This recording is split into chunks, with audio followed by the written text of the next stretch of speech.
The following video interview is part of the USMC Vietnam Tankers History Project, and we're recording at the VTA reunion in Washington, D.C., October 30th, 2015.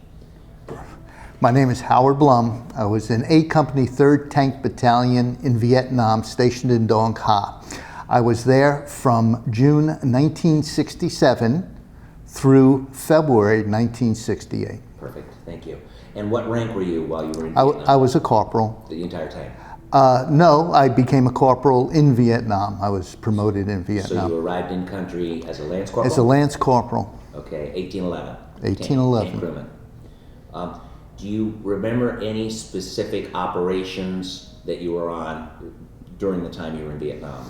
Well, I remember the operations per se, whether or not the names of the operations at the time were unknown to me. But yes, I was on operations in Vietnam, and I do remember some of them in regards to names. Kingfisher, Buffalo, Napoleon are the ones that come to mind at this moment. Okay. Is there one specific story that you'd like to talk about right now, or maybe a couple, but we'll start with one specific story that you'd like to talk about? Well, I'd like to talk about flame tanks in Vietnam. Okay, please do. I want to explain what a flame tank is, first of all. The Marine Corps had flame tanks after the Second World War, and basically a flame tank is a large flamethrower. As we saw and remember from World War II, where the guys used flamethrowers against the Japanese forces because they were in tunnels and things like that. The flame tank is a larger unit of that. It looks like a gun tank, and instead of having a gun, it has a system in which it can fire napalm. Napalm being a combination of gasoline or diesel fuel and some sort of item to make it in a gel form. So these tanks were used in Vietnam. They held approximately 500 gallons of napalm and gave it a full minute of fire power, which means the fire power, the impact power, was 1 minute long in duration at the maximum amount, capable of firing for 4 times, completely traversing the tank around, and an area of about a football field long with napalm in most of that area, from the end of the gun barrel to about 100 yards.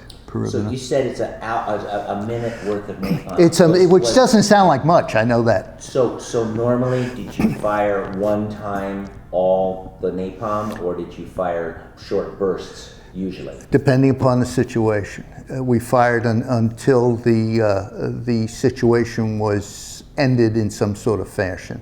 So it may take only a burst of napalm. The flame tanks were not used a lot. It had a limited resource to use a flame tank, and in combat itself it was seldom used because of the nature of the fighting at that time. So did the flame tanks go against fortifications, or did they do individual troops, or how? Well, generally, why did they use the flame tanks? Well, the thought of the matter was that they needed something to be short-range operational, again, against fortifications. And as you know, we didn't come across a lot of fortifications. Most of the things were mobile. Or we didn't know that they were. Absolutely, absolutely. Yeah. And we used the tanks were used sometimes just to burn trash dumps. Even people say, oh yeah, we used a flame tank. We burned the dumps and used it in that way. Clear fields of fire. Absolutely, absolutely. And with the limited distance compared to a gun tank, it was in close combat that it would be used. And think about it, you had troops.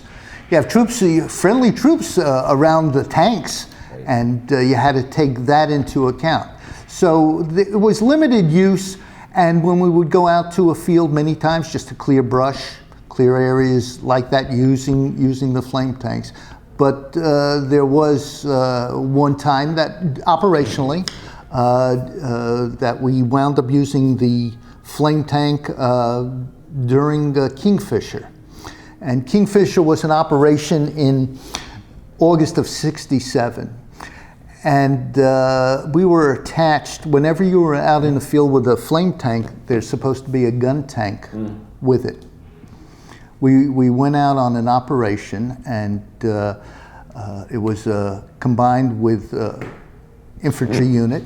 And the objective was to go from Cantien up to the river that separates North and South Vietnam. And we traveled up with this large contingency of Marines, of Marine infantry, and we got up to the river. And all I know is I was the first vehicle with the gun tank, and we stopped at the river, and we turned around, and we came back the same exact routes. And it was very obvious to us that could be problematic, because we could tell, obviously, that we had been through the same areas before. And operationally, why would that be dangerous? Why would going out and coming back on the because route? You know, the NVA in that area was very active, and that would alert people to where we were, the enemy, the North Vietnamese army, where we were. And normally you would not want to return via the same route you went out there, because they would mine those areas. We went ahead and we broke through. It wasn't like we just went down the highway. We broke through, we went off-road, and we created an obvious path, you know, knocking down all that foliage and stuff. And we wouldn't want to return the same way, because we were worried about, at least I was, booby traps and mines and ambushes. The big thing is the ambush. And that particular time, sure enough, we went up to the river, and somebody had decided in the upper echelon to come back the same exact route. Maybe it was easier, maybe it was faster, and definitely more dangerous. So do you think that the infantry was calling the shots on this, or what do you think the armor was calling the shots as far as the operation, and who decided to come back the same route? The tanks involved were almost always support. Never. So the infantry was probably. Oh, sure. The infantry were the ones. And I think on all operations, tanks, gun tanks or flame tanks, were used as support as needed. And we, as tankers, would be under the control and command of the infantry unit. And think about it, on the tanks, the highest ranking occasionally would be a lieutenant. Maybe. And the infantry had lieutenants and lieutenant colonels. I mean, they had everybody out in the field, much higher rank. And it was their operations. We merely supplied a certain amount of protection for the infantry during these operations. And do you recall the unit, the actual grunt unit that you were with? Was it the 9th? It was the 9th Marines. Okay. Did we have much interaction with? Really, no. Right. I mean, individuals who were near the tank you had interactions with, but they didn't, you know, in Vietnam, you didn't walk around with what unit you were with. I mean, I had no idea at the time those were 9th Marines. I mean, it's after the fact that you find these things out. They'll work with the grunts. They're Marines, right. That's it, they're grunts, and we were out there to support them. And one other thing before you go on. Sure. You mentioned the fact that usually if a flame tank is deployed, there's a gun tank along, and why is that? Why did a flame tank need a gun tank near them? And I know the answer, but I want to. Sure. Why did two tanks go out together? Well, if you think about it, that the assets of both are valuable. One being, remember, the short, close range compared to the gun tank. The flame tank, just like a gun tank. If a gun tank went out in the field and fired all its ammunition, you have a 52-ton target roaming the area, and could not even defend themselves, except for the machine guns on board. So they couldn't really defend themselves against other larger weapons that could take them down. Same thing with a flame tank. When a flame tank runs out of napalm, it's empty, it's gone. So that's why it's a complementary thing, the gun tank and the flame tank for these operations. And it was pretty well established that that was the procedure, that a gun tank needs to be with a flame tank. Supporting, Gotcha. you know, just in case Yep. one ran out of ammo. Also, it's always good to have two tanks in close proximity to each other, just in case there is a problem aboard one of those tanks. And digressing a little bit and getting out of the Go on, Kingfisher sure. story for just a second. No problem. Did you ever, while you were in Vietnam, shoot your entire load and had to stay on the operation, couldn't go back and get more napalm at the time? Did you ever have a time like that? There were certain battles, and battles sounds very big, but say certain firefights in which we used, and Kingfisher was one of them, we used up all the napalm. I always like to have a little in reserve, but in those days, you never knew how much for sure. I mean, you knew that you were almost completely done, or, you know, totally empty. It starts to sputter. Yes, Yeah. yes. You're out at your last little amount, and you know that's time to go back. You have two issues with napalm. You have the napalm itself, and as I said, how it works in a flame tank, it's simple. It uses compressed air, throws out the gel through the tube. There are two gigantic looking spark plug things, and I think they were called igniters. And they used to raise the spark temperature greatly from the regular batteries of any sort of vehicle, and like 50,000 whatevers. Volts or watts, yeah. And what it does is, as the napalm goes through, the igniters create these large sparks, and the napalm ignites, which means you could actually not only fire napalm from the tank that is lit, but you could fire what they call a dry load.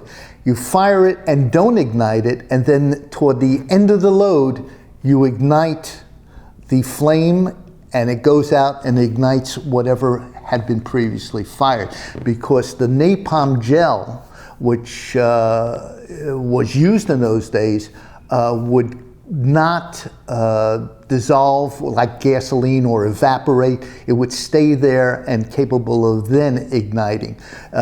Without the issue of the morality of using flames and not flames, as in today's society there is, I'm strictly talking on an operational means. And that's how the tanks operated. So when you went out, and you could run out of napalm, but if an accident happened and you ran out of compressed air, you were driving around with 500 gallons of a napalm bomb just in case you got hit, and it would be devastating. So when you run out of napalm and you're out in the field, what was the procedure to get resupplied? Okay, this was a fairly crude method. What you would need is, you would first need a compressor. But did you do that right there on the spot?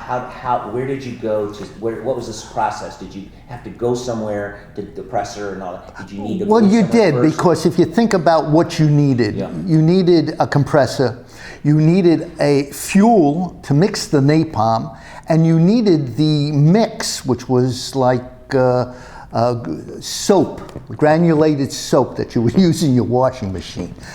So you needed those three elements. Nobody wanted to send out a gasoline or a diesel truck into the field in combat. I mean, Right. that's just a bomb waiting to explode. Right. So you would have to take the vehicle back to a safer area from the combat zone. And they were relatively close by miles. But as we know, during combat, 5 miles in the jungle doesn't take you 5 minutes. It takes quite a while to travel the route. So you got to go back there. It has to be in a semi-safe zone, and I say semi-safe because none of the places in I Corps up up near Contian was a safe zone. Sure. And you would come back, and for us, most operations came out of Contian. So we'd have to go back to Contian, and we'd refill, and we'd call back, and we'd have the compressor there and the bags of napalm and the fuel. And there were fuels of choice by simply availability. It wasn't like we could order this type of fuel for this operation. We were told what type of fuel. And the fuels ranged from gasoline to JP4, jet fuel, because they didn't have enough gasoline. They gave us some jet fuel one time, and diesel fuel. And again, you get into the technicalities that the diesel fuel burns longer and the jet fuel burns hotter and things like that. But we went out there and whatever fuel was available, that's what we put in. And how we did that. Again, we're talking, this is almost a Rube Goldberg thing. The tank, the flame tank was almost an afterthought. So they used whatever they had available. The flame tank looks like a gun tank, very similarly. But instead, inside the compartment where the driver and the loader is, there's a gigantic tank that holds the napalm. I think it was around 500 gallons or so. And you would climb up on the top of the tank, and what you had was a 50-gallon oil drum. And welded to the bottom of the 50-gallon oil drum was a gigantic funnel. I mean, gigantic, 50-gallon drum. And it came down to about 3 inches in diameter, 3 or 4. And that fit into the top of this tank bottle inside the tank. Yeah. And you would stand up on top of the tank with this 50-gallon drum, and one guy would be holding the nozzle from the gasoline, and another guy would be pouring this soap mixture. And when I say soap mixture, remember, it's a dry mixture, it's like detergent. And another guy would have a paddle, like a gigantic paddle that he would move around the Mixture. Well, yeah, but he would move the mixture around in this 50-gallon drum, and it had to be done right because the mixture had to be loose enough to travel down this 3 or 4 inch opening. If not, you had to add more liquid because it would clog up. And if a tank, let's say hypothetically, holds 500 gallons, you're using a 50-gallon drum, but you don't fill a 50-gallon drum, you're talking about doing this 10, 12 times to fill this tank.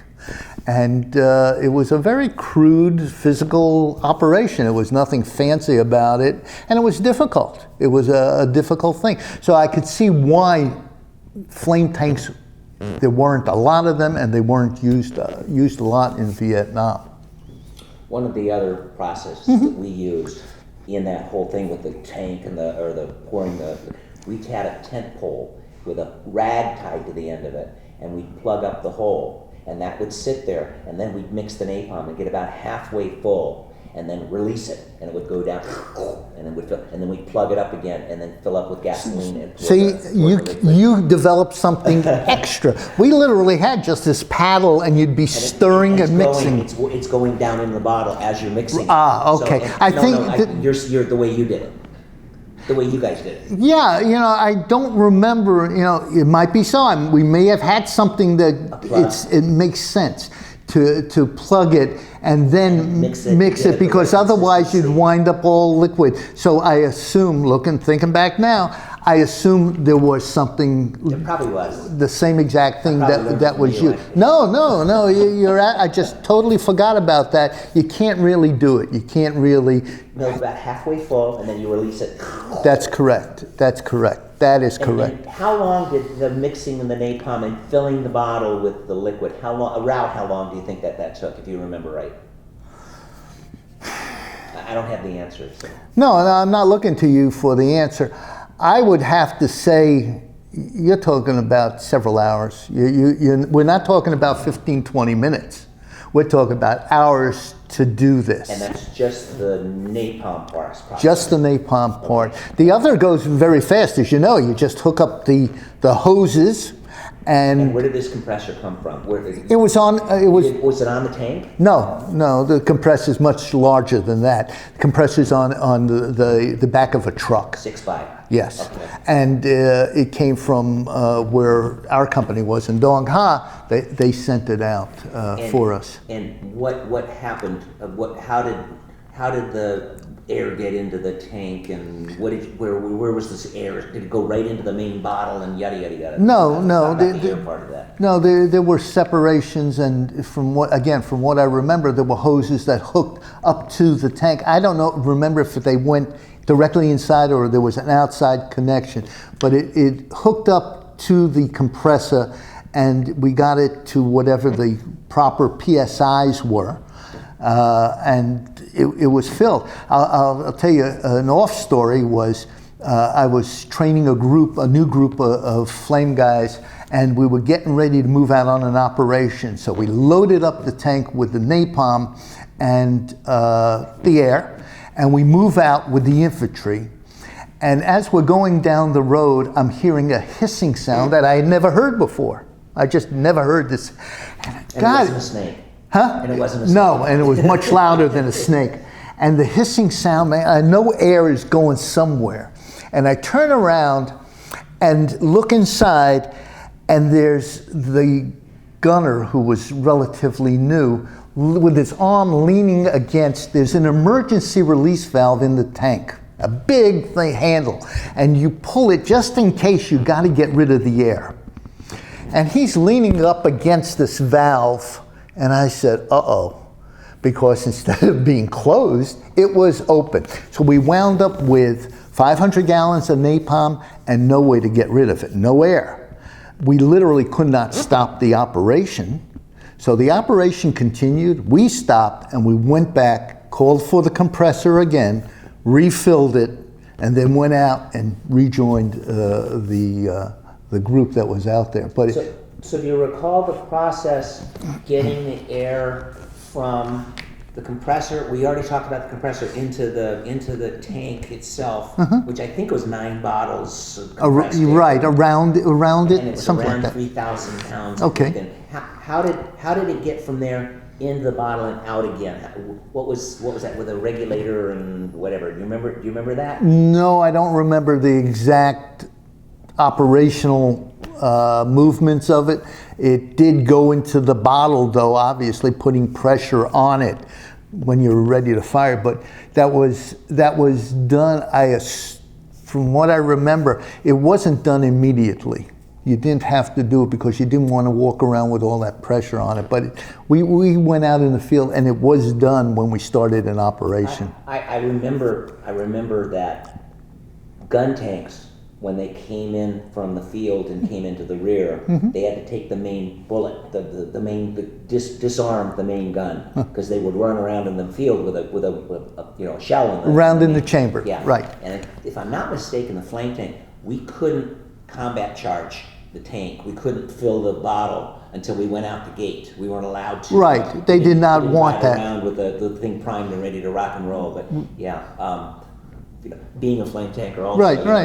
But if I'm not mistaken, we would take the regulator and regulate it to like 350 pounds per square inch, and then open up a couple of valves, and that would put the air into the main bottle. Right. And then you could close those controls again so that no more air. So the bottle is charged, and if you happen to shoot it, it would go one time. But if you wanted all the air available to shoot, we opened up both of those valves again, and the thing was ready to go, and all the pressure from all the bottles was ready to rock and roll and to shoot through. So. Right. Well, from what I remember, I kept it all the time. Charged. Absolutely, because you had to do that. You can't say in the exhilaration of battle, you can't rely on doing X, Y, and Z. So you have to be prepared all the time. It's like keeping a round in the chamber. If you do it all the time, you're very used to it, and it's very safe.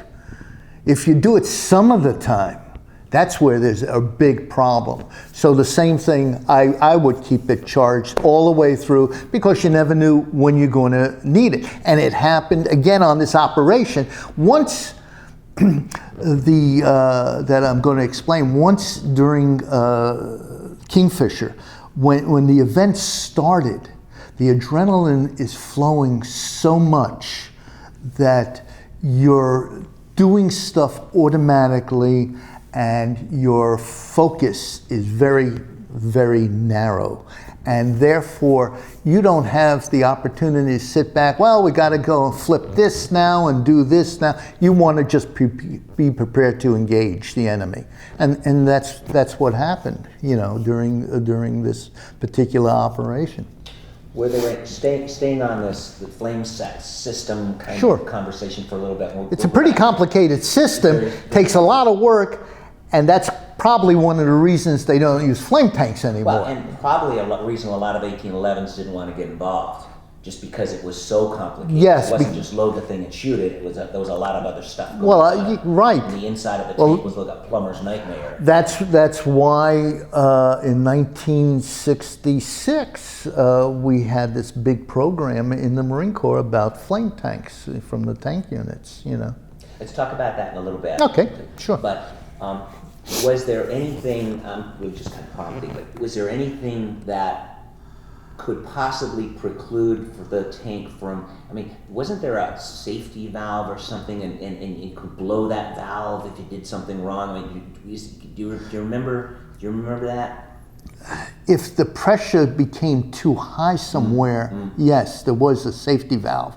And there was also a valve to get rid of the napalm as well. From what I remember, something on the side of the turret or right near, there was an escape valve, not only just for air, but if you needed to dump the load of napalm. I never had to do that, so therefore I can't even tell you, Right. you know, I knew it was there, I knew how to do it, Right. but never needed to do it.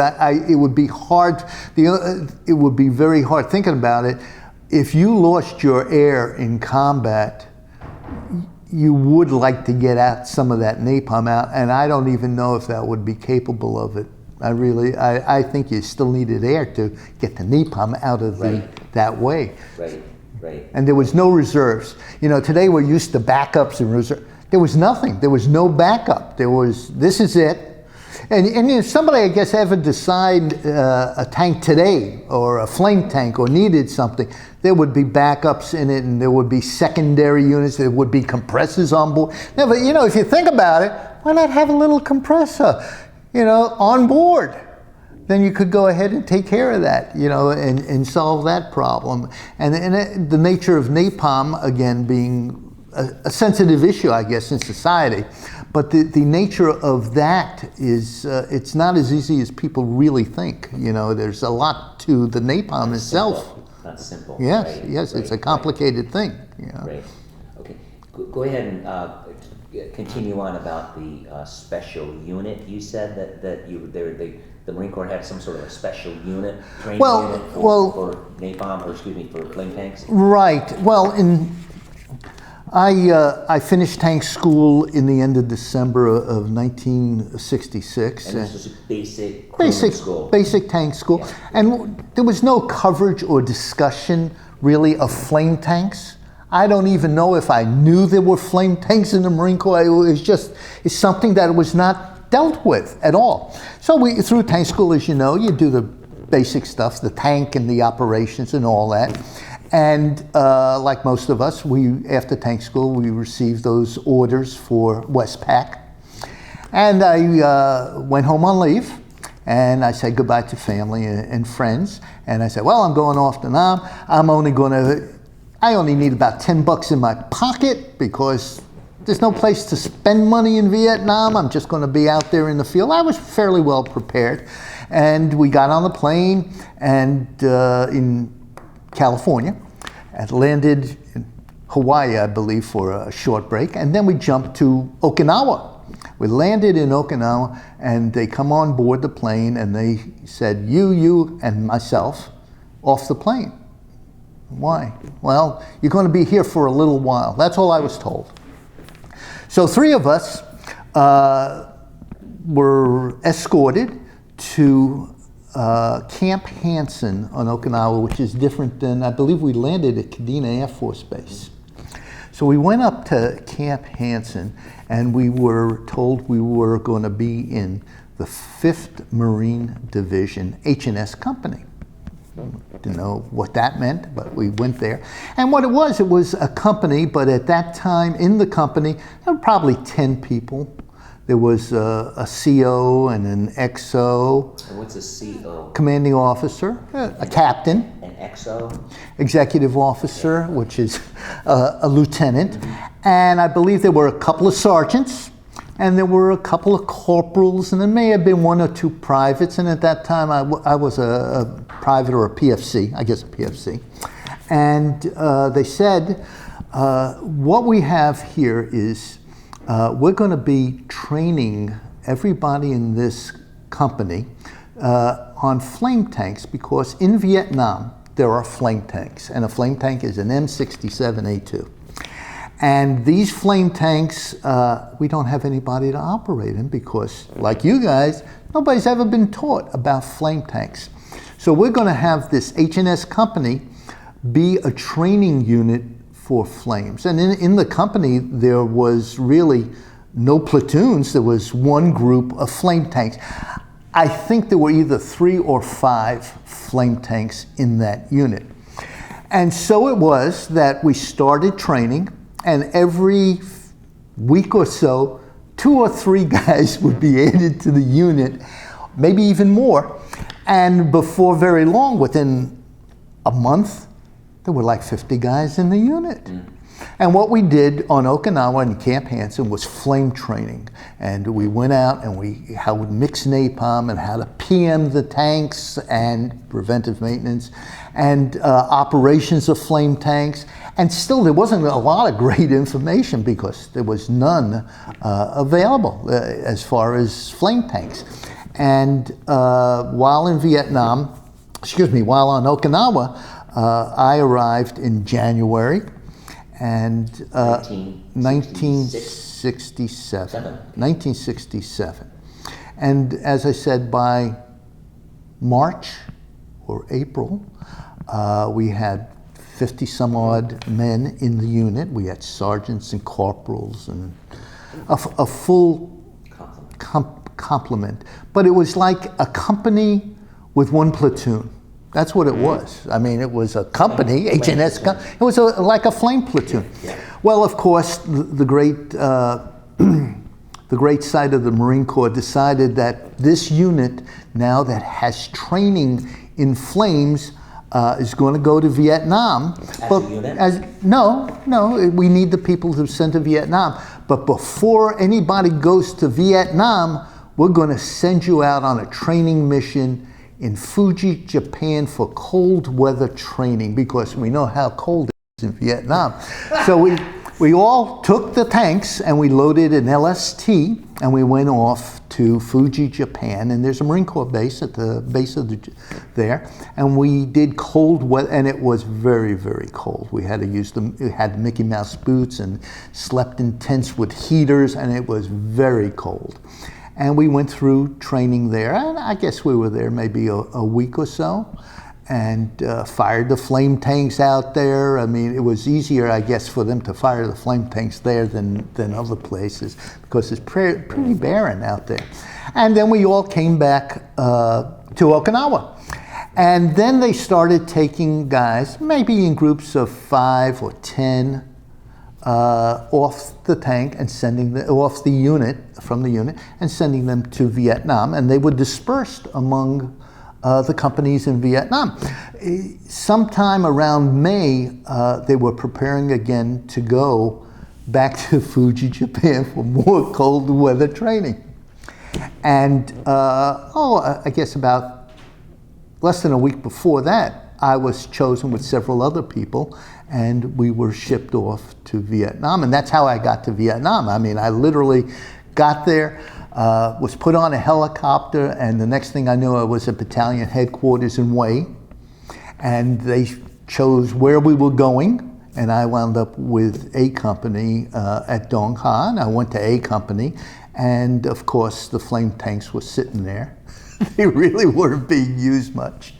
And after a short time, I was put on gun tanks, and then finally they decided they're ready to use the flame tanks, and we created a flame platoon of 3 tanks, 3 flame tanks in the platoon, and there are 2 other gun tanks, I believe.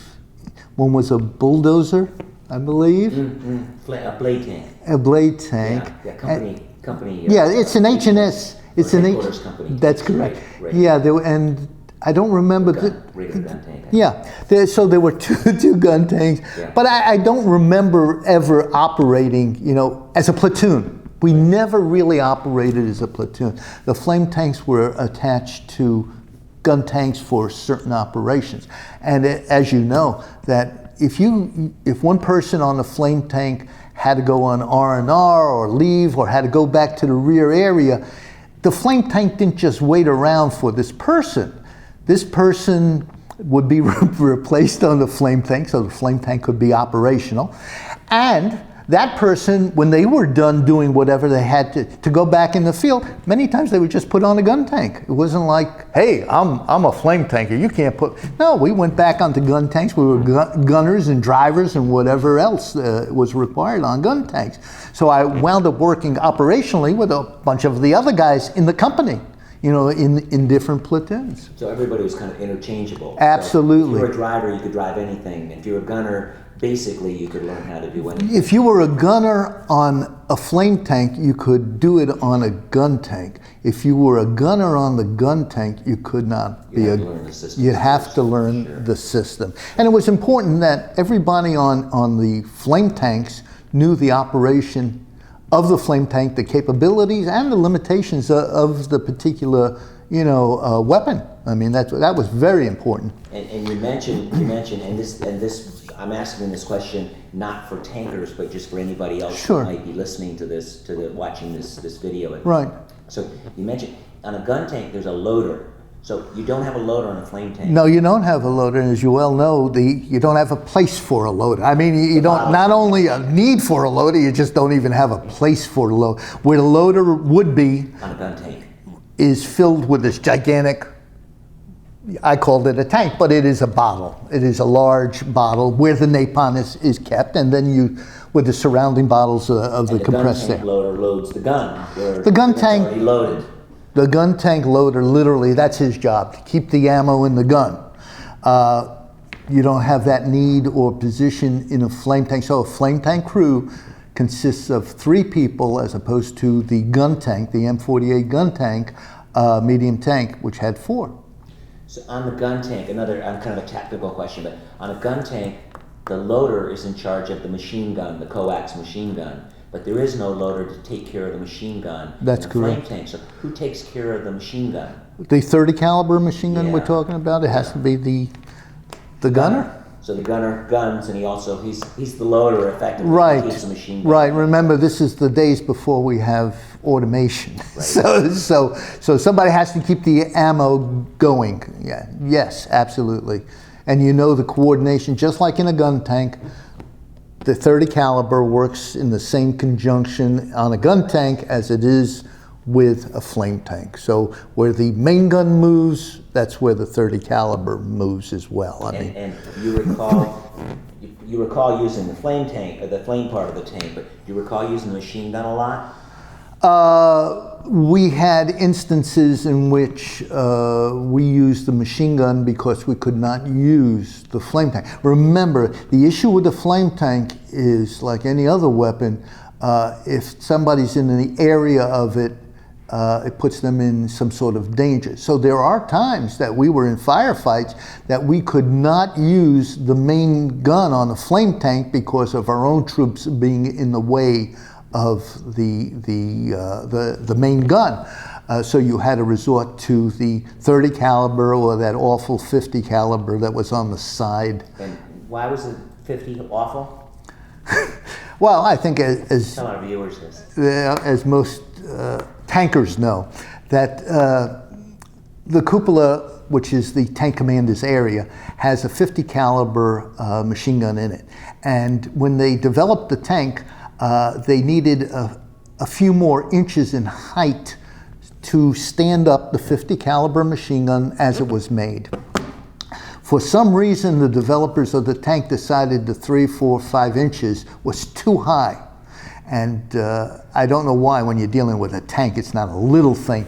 So they said, okay, what we'll do is we'll turn the machine gun on the side and then just have a chute come out with the expanded rounds go outside. Well, the only problem was that when the machine gun was fashioned in that way, at least the ones I dealt with, you could fire a few rounds and then it would jam up and not allow any more rounds. The expended brass. The expended brass would jam up in the chute because the gun was never made to be fired sideways. It was made to sit upright and the expanded brass to just go out the side. Gravity. Absolutely. You know, gravity and the force of the rounds going out with the extractors of the shells. So therefore, that's why I was saying that a 50 caliber gun was not very effective the way it was in the tank.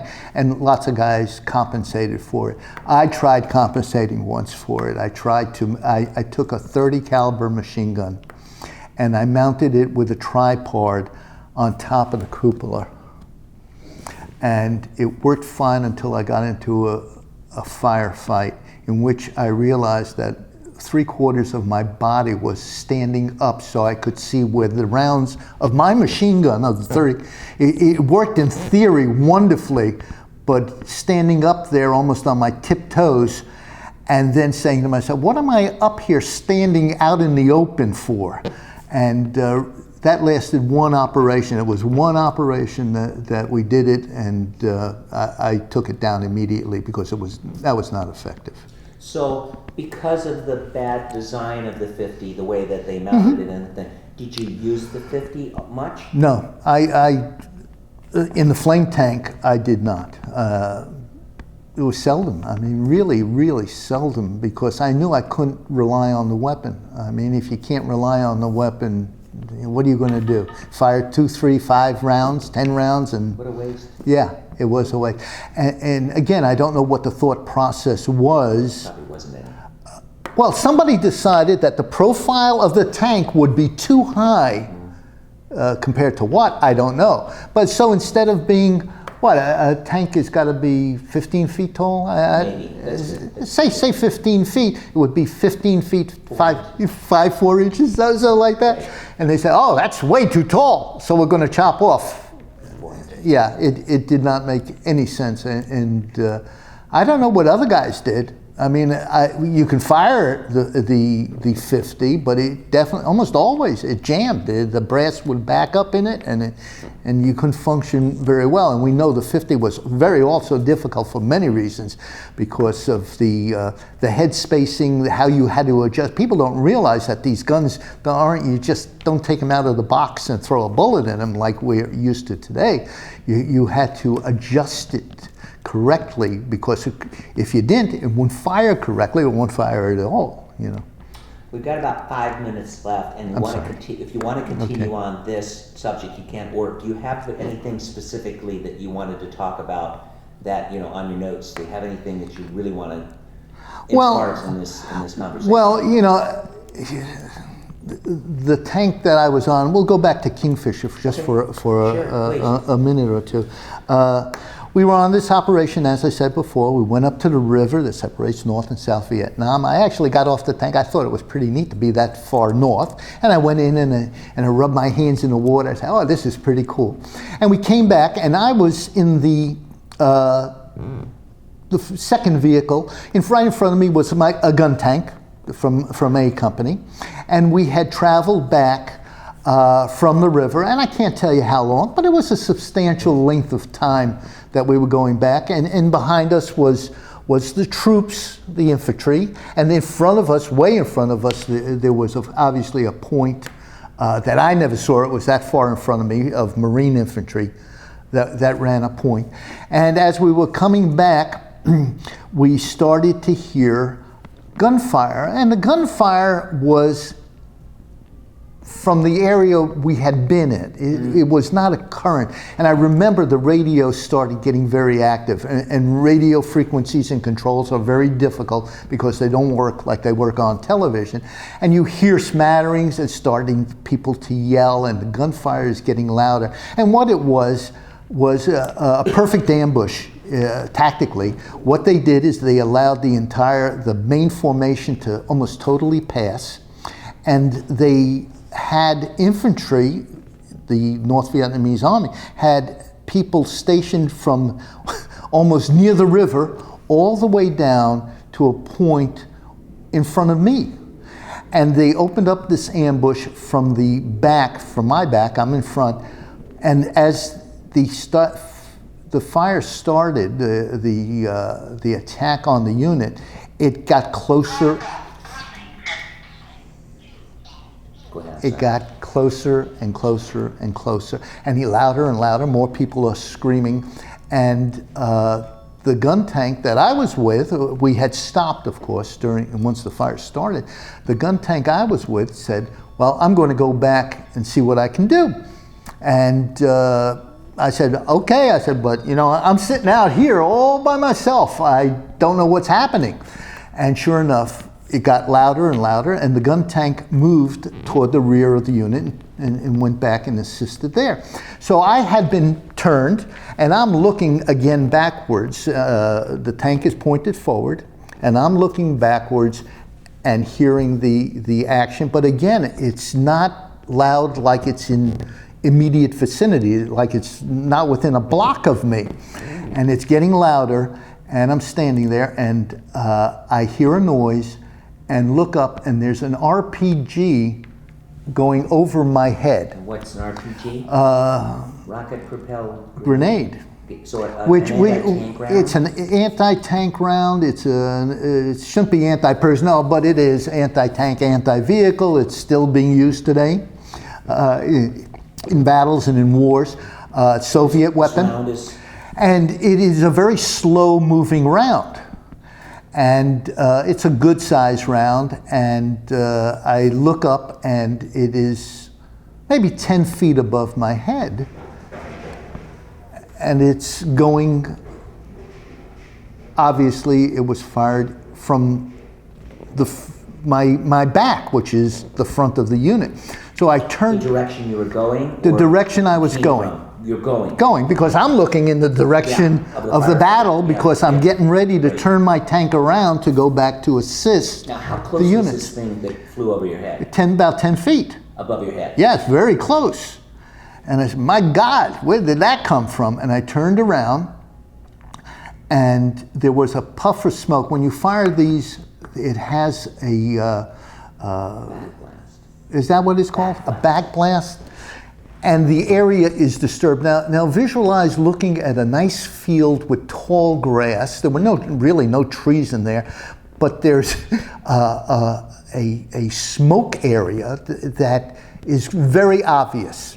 So I turned back around and I told the gunner, I said, "Did you see where that came from?" And the gunner says to me, "No." He says, "What happened?" I said, "Well, somebody just fired an RPG." So I said, "I'm going to go ahead and put the gun on it." So I turned around. Tank commander has control over the main gun. So I came back, and I saw the area where this disturbance was from the backblast, and I just put the gun on it, and the next thing I know, somebody stands up again, and this time with an obvious RPG on his shoulder. And I have to say, from the end of the gun to the person, we're talking about 20 yards.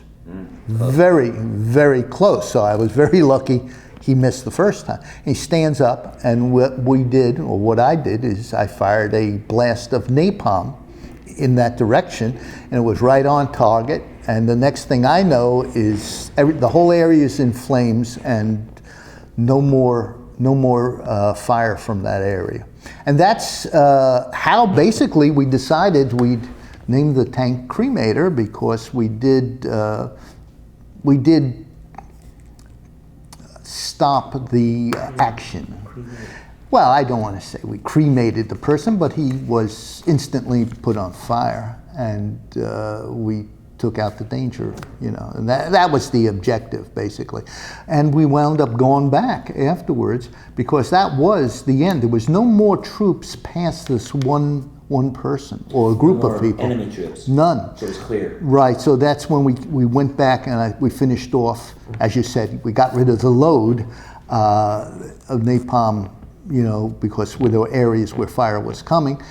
And at the end of the operation, I don't know who even thought of it, but in the group we decided that that was a very appropriate name, and the guys named the tank.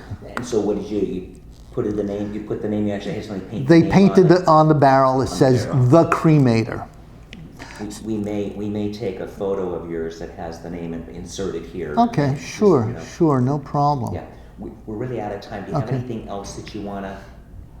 No, I just, you know, all that the Marine Corps now has not used flame tanks. They've stopped flame tanks. I think it was 74, 75, something like that. It's been many years. Yeah. And, you know, looking back, you know, I never realized how dangerous it was, but it was really, really a dangerous type job. But, you know, a lot of jobs in the service are very dangerous. Mm-hmm. Great. Well, we've been talking to Howard Blum and really want to thank you. Okay. Well, I hope I made things a little clearer. I think it's great. I really do. I think you did a great job. And there's very few people who publicize flame tanks and talk about them and all that. And I think this is the first interview we've had. Oh, really? Yeah, okay. of flame tanks. Yeah. Well, first of all, if you think how many tankers there are in the Marine Corps, were in the Marine Corps, and then you take that and make 2% of those flame tankers, it's a very small unit. And again, you know, I don't know why they stopped, but the napalm issue is a very delicate issue. I think the UN had some kind of a thing where napalm is just not used at all. Well, it was, as you know, it was very common. We used it a lot in bombing raids. Absolutely. It was used because it was a very effective tool. Inhumane. It was inhumane, classified by the United Nations. So is war. Yeah, well.